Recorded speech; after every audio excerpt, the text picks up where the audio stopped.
हाय मित्रों, आप कैसे हैं। आप ठीक होंगे। और आप देखिए, ये हरी घास है, ये ऑस्ट्रेलियन ग्रास बोलते हैं इसको। अगर बकरियां खा लेती हैं तो इनके अंदर ये फूड पॉइजनिंग का काम करता है, और यहाँ तक कि बकरियों के दूध में भी ये इसका जो है असर आ जाता है, पड़ जाता है। तो आप इस जहरीली घास को खिलाने से बचिए। अपने बकरियों को इसको मत खिलाइए। अगर कहीं पर भी है आप वहाँ जाने दीजिए बकरियों को। ये बहुत ही जहरीली घास है। आप ये समझ लीजिए कि इनके इस घास का असर इतना होता है कि बेहोश भी हो सकती हैं बकरियां, अक्सिया भी हो सकता है इनको, नॉक्सिया भी। लूज मोशन में तो बहुत ही ये बेकार चीज़ें होती हैं।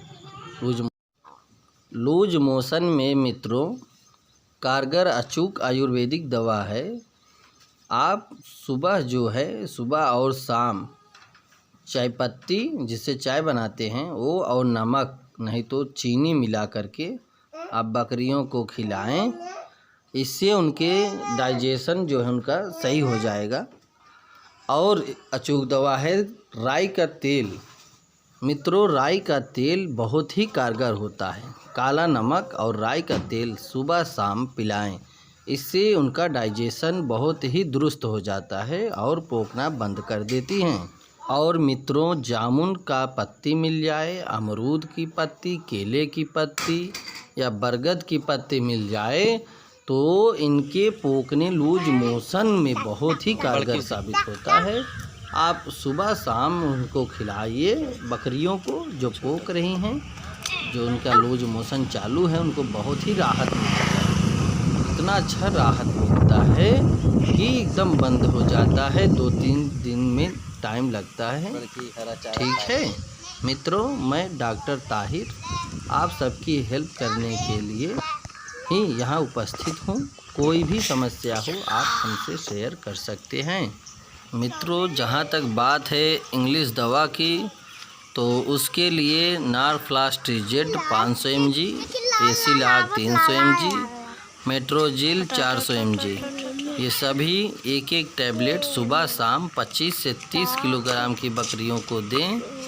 अगर छोटे बच्चे हैं तो उनको आधी आधी दवा दें।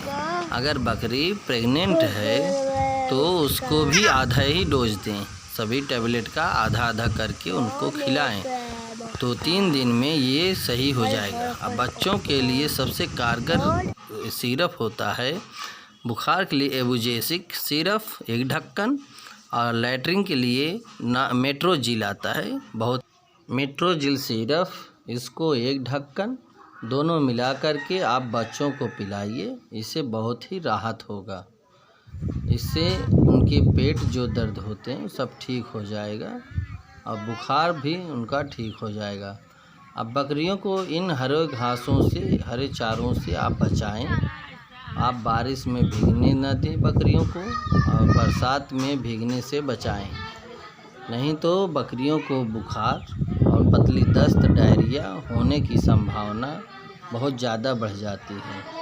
तो इससे है कि आप बारिश से बचाएं और हरे घासों से भी बचाएं बकरियों को। ये हरे घास बहुत ही नुकसानदायक होते हैं बकरियों के लिए। आप जो हैं इस सब की देखभाल करें। बकरियों को पहले आयुर्वेदिक दवा दें। अगर इससे ठीक होता है तो ठीक है, नहीं तो आप जो हम अंग्रेज़ी दवा बताए हैं उस अंग्रेज़ी दवा का इस्तेमाल करिए और सुखद पाइए। बकरियां लूज मोशन होने का मेन यही कारण होता है कि ये हरे चारे बहुत ही नुकसानदायक होते हैं। अगर अधिक मात्रा में इनको मिलता रहता है तो। अब जैसे देसी बकरियों को तो बहुत कम असर पड़ता है, लेकिन जो बकरियां जैसे तोतापारी, सोजात, बीटल, गंगापारी, इन सब बकरियों को हरे चारे का नुकसान बहुत ही ज़्यादा होता है। तो ऐसा है कि आप इन बकरियों को भूसे दीजिए, जैसे गेहूं के भूसे हैं, अरहर के भूसे हैं, चूनी चोकर हैं, इसको आप थोड़ा थोड़ा मात्रा में इनको सुबह शाम खिलाइए और इनको बारिश से बचाइए बस। और सब ठीक है। कुछ भी आपको कोई भी डाउट होता है आप हमसे संपर्क कर सकते हैं। आप जो है कमेंट सेक्शन में कमेंट लिख करके आप हमें अवगत करा सकते हैं। हम आपका परिपूर्ण समाधान करेंगे। ठीक है, ओके, नमस्ते।